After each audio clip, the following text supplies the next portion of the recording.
The candlelight flickered against the tall stained-glass windows of Ashvale Manor, painting the stone walls in red and gold hues as the string quartet played on a low platform near the east wing.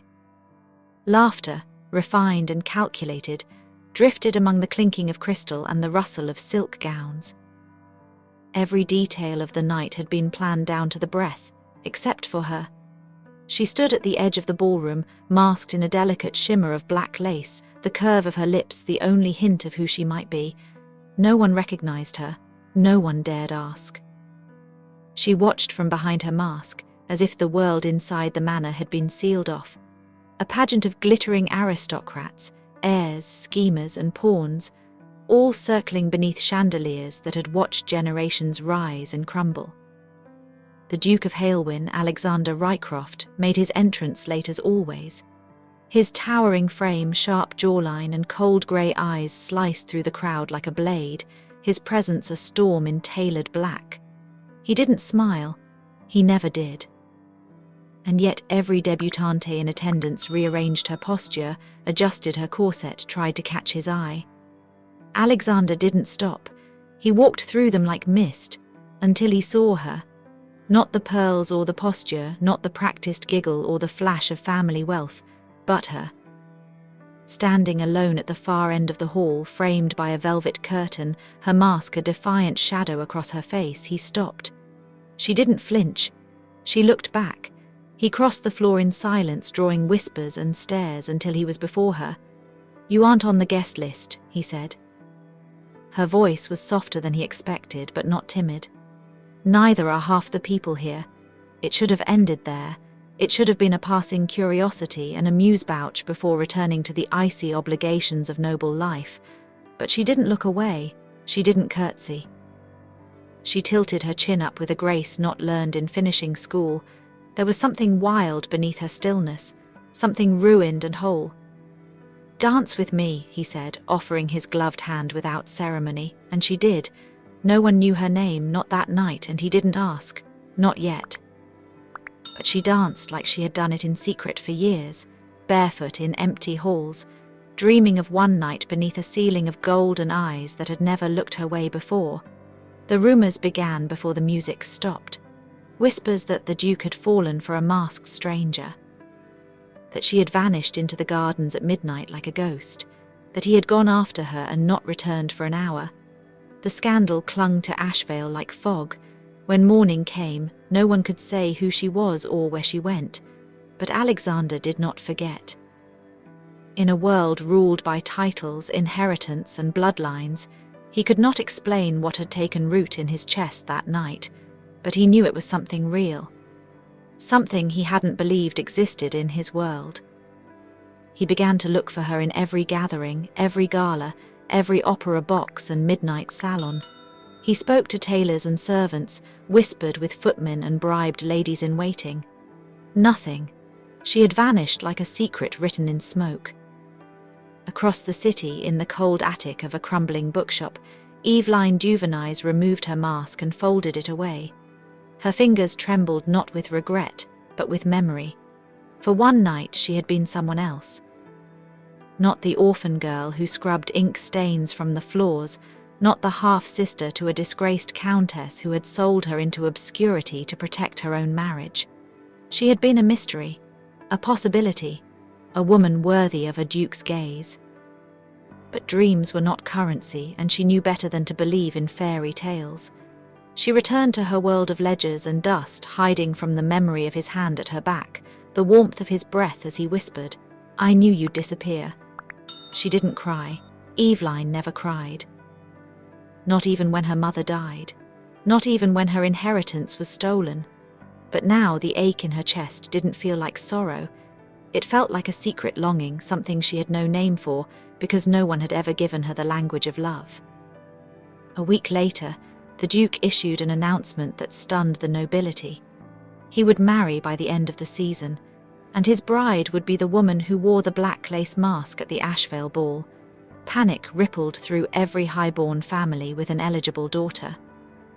Hundreds of masks were stitched overnight, theatres sold out of lace, imitations crowded every corridor of court, but none of them were her. Alexander knew it in seconds.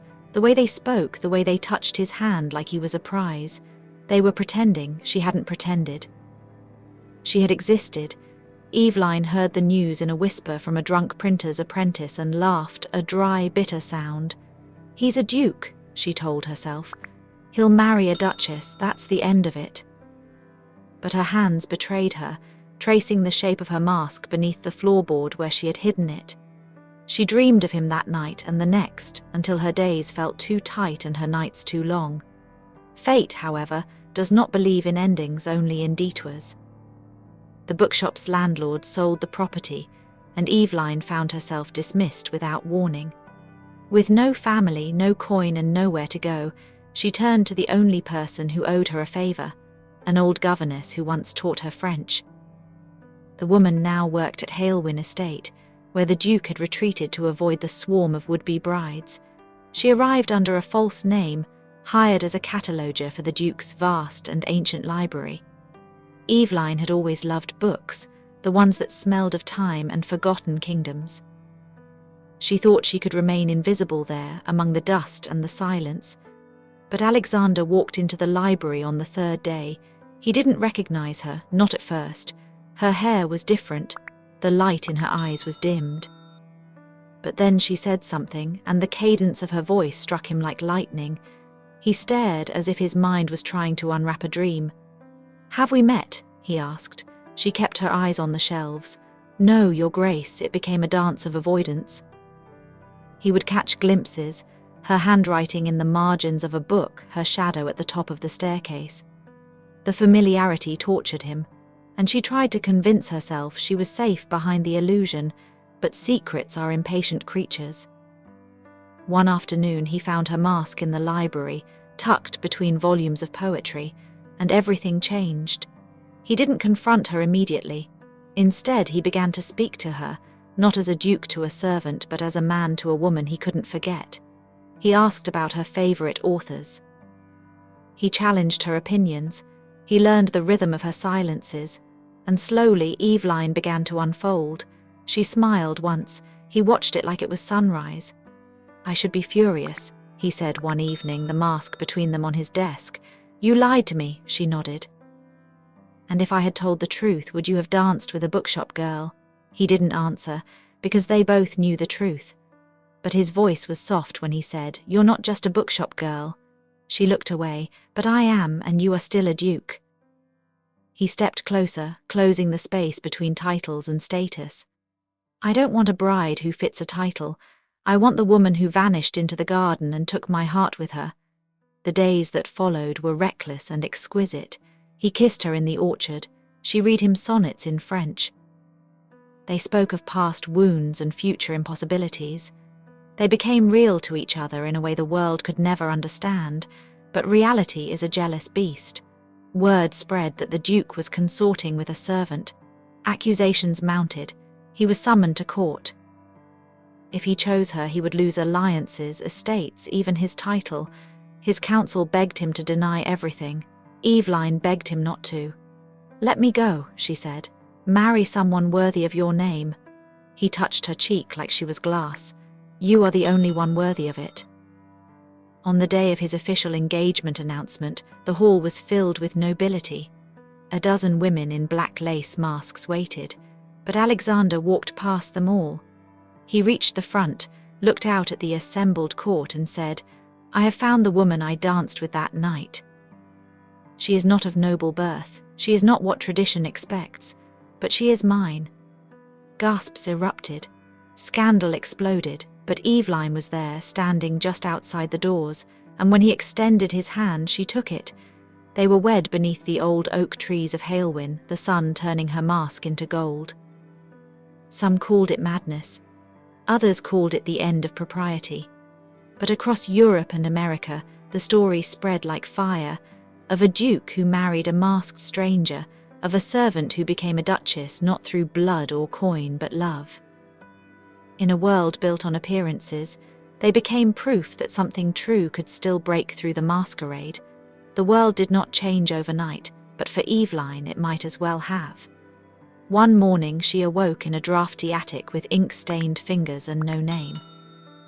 Now she walked the marble halls of Halewin as Evelyne Rycroft, Duchess of Halewin, wife to a man who defied a kingdom's expectations.